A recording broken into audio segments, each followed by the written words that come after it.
Hello, everyone. Welcome back to 24/7 Native English Speaker. I hope you're all doing well and excited to learn something new today.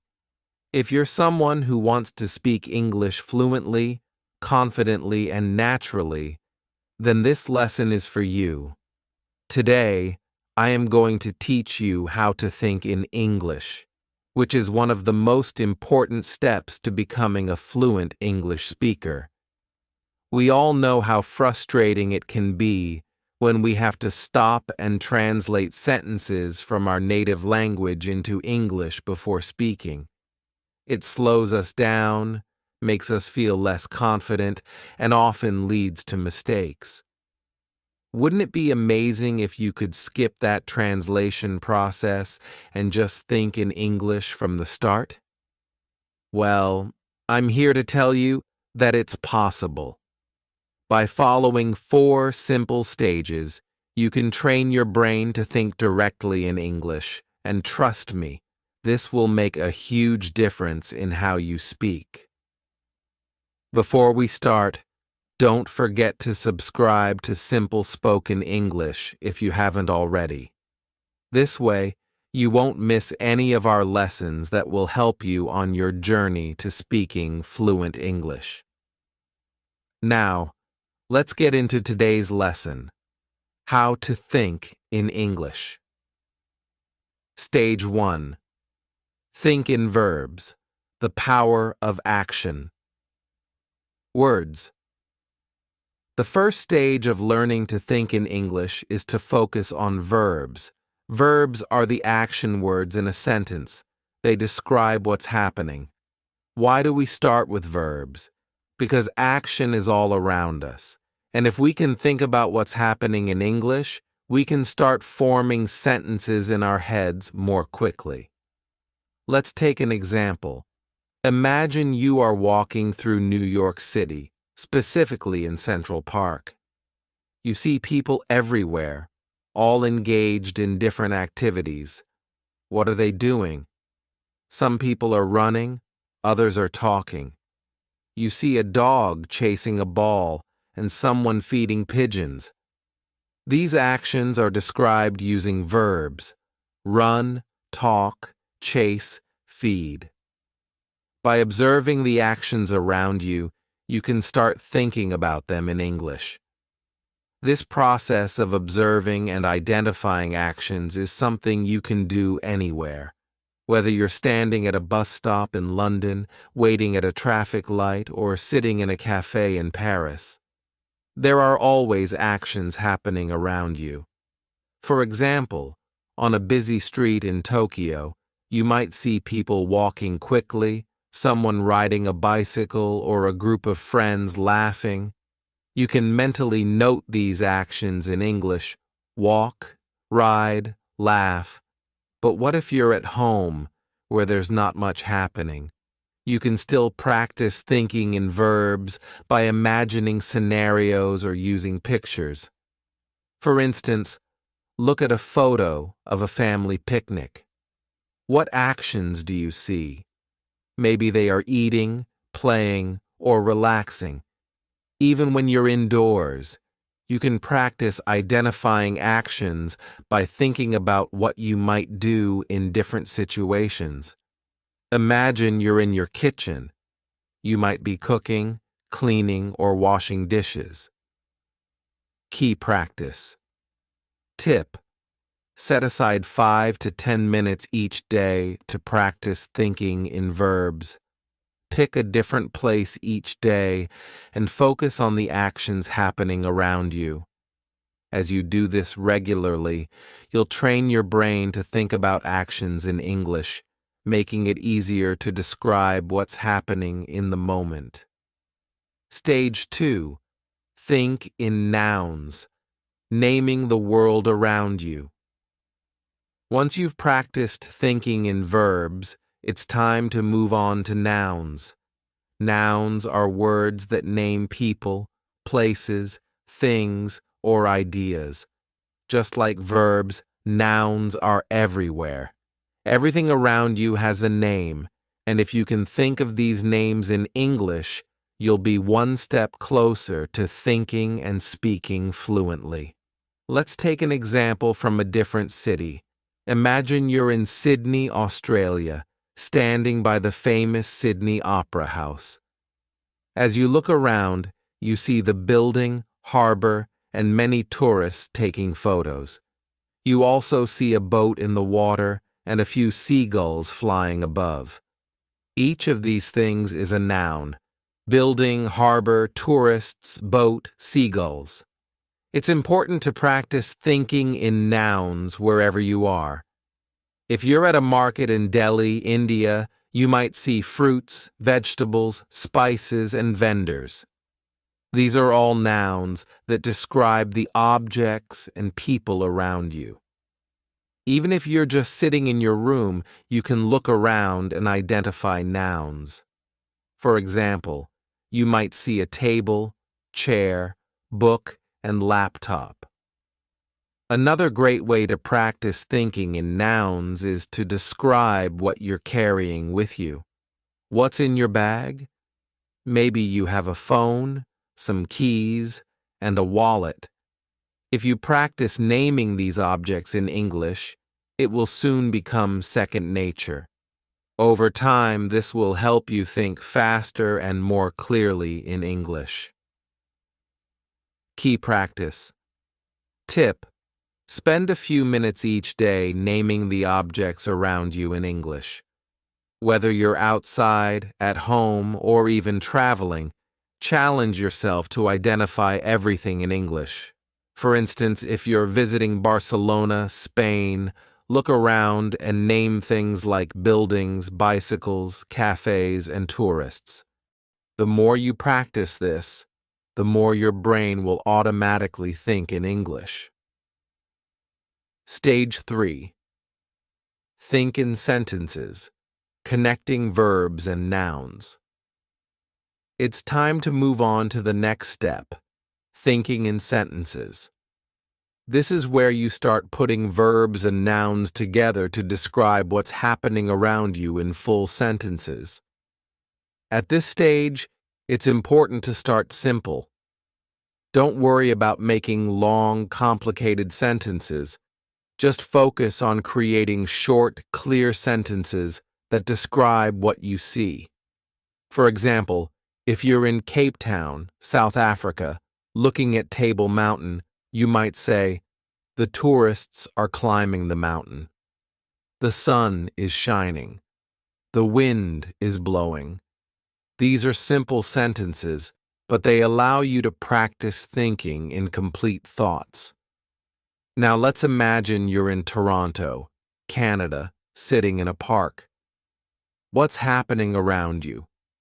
You could describe the scene like this. A family is having a picnic.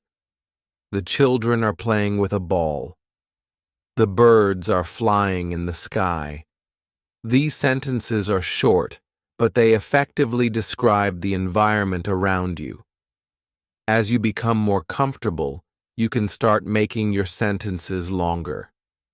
For example, if you're in Berlin, Germany, walking near the Brandenburg Gate, you might say, "A group of tourists is taking pictures of the monument. Some of them are listening to their tour guide, while others are checking their maps." This sentence combines multiple verbs and nouns, giving a fuller description of the scene. The goal here is to get used to thinking in sentences instead of just words.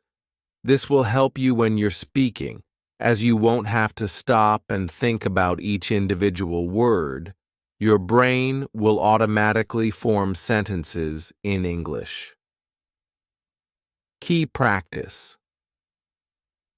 Tip: every day, take 10 to 15 minutes to describe your surroundings in sentences, whether you're at home, in the office, or walking through a new city. Try to form complete sentences in your head that describe what's happening. For example, if you're in a cafe in Rome, Italy, you might say, "The waiter is serving coffee." Two friends are chatting at the next table. A couple is reading a menu. This practice will make thinking in English much more natural. Stage 4. Think in paragraphs, bringing it all together. The final stage is to move from thinking in sentences to thinking in paragraphs. This means describing everything around you in more detail, telling a full story, or creating a more vivid picture of the scene. Imagine you're visiting the Great Wall of China. Here's how you might describe it in a paragraph.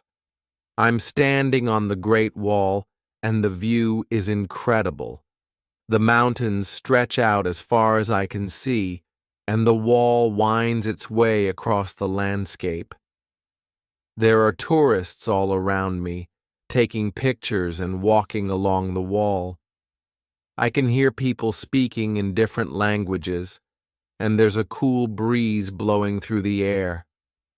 The steps are steep, and the stone is worn from centuries of use. In this paragraph, you've combined everything: verbs, walking, speaking, nouns, tourists, mountains, wall, and sentences to create a full description of the scene. By practicing this, you'll start thinking in English more naturally. You won't just be forming short sentences. You'll be able to describe things in full detail. Let's take another example. Imagine you're walking through a bustling market in Istanbul, Turkey. You might describe the scene like this. The market is filled with people, all busy shopping and bargaining with the vendors. I can smell the spices in the air, and the bright colors of the rugs and textiles catch my eye. A man is selling tea from a cart, and groups of tourists are taking photos. The sound of people talking and laughing fills the air, and the atmosphere is lively and energetic. When you practice thinking in paragraphs, you are training your brain to describe events and scenes in full detail without stopping to translate from your native language. This stage is essential because it helps you not only think in English, but also express your thoughts in a more coherent and fluent way. By focusing on forming paragraphs, you can talk more naturally and at length, which is key when aiming for fluency. Let's take one more example to practice. Imagine you're sitting in a cozy cafe in Amsterdam, Netherlands. Here's how you might describe the scene in a paragraph. I'm sitting at a small table by the window, sipping my coffee. The cafe is warm and inviting, with soft music playing in the background.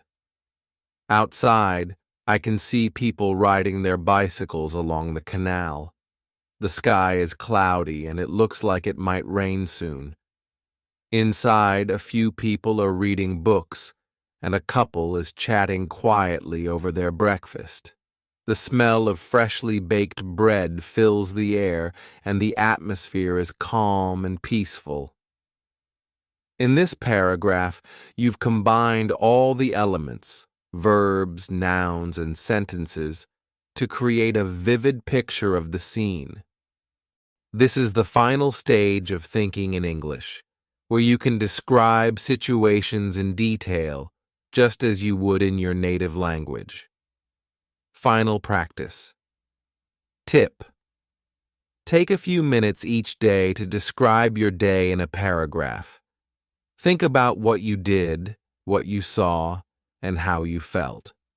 The more you practice, the easier it will be to think and speak in English fluently. Start from the moment you woke up and think about everything that happened. What did you do? Where did you go? Who did you meet? Try to describe it all in English. For example, today was a busy day. I woke up early and went for a walk in the park. The weather was nice, and I saw a lot of people exercising. After that, I had breakfast at a small cafe. I ordered a cappuccino and a croissant. Later, I went to work and had a meeting with my team. We discussed our new project, and everyone had great ideas. In the evening, I met a friend for dinner at a restaurant. We had a great time catching up and talking about our week. This type of daily practice will not only help you think in English, but also improve your ability to recall and describe events in detail. Putting it all together. Achieving fluency through practice. By now, you should have a clear understanding of the 4 stages of thinking in English. Think in verbs. Focus on action words and describe what is happening around you. Think in nouns. Name the people, places, and things you see in your surroundings. Think in sentences. Combine verbs and nouns to form short, simple sentences. Think in paragraphs. Bring everything together to create detailed descriptions of scenes and events.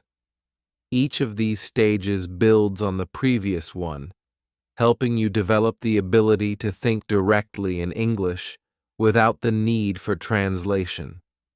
It's important to practice each stage regularly, as this will train your brain to process information in English more naturally.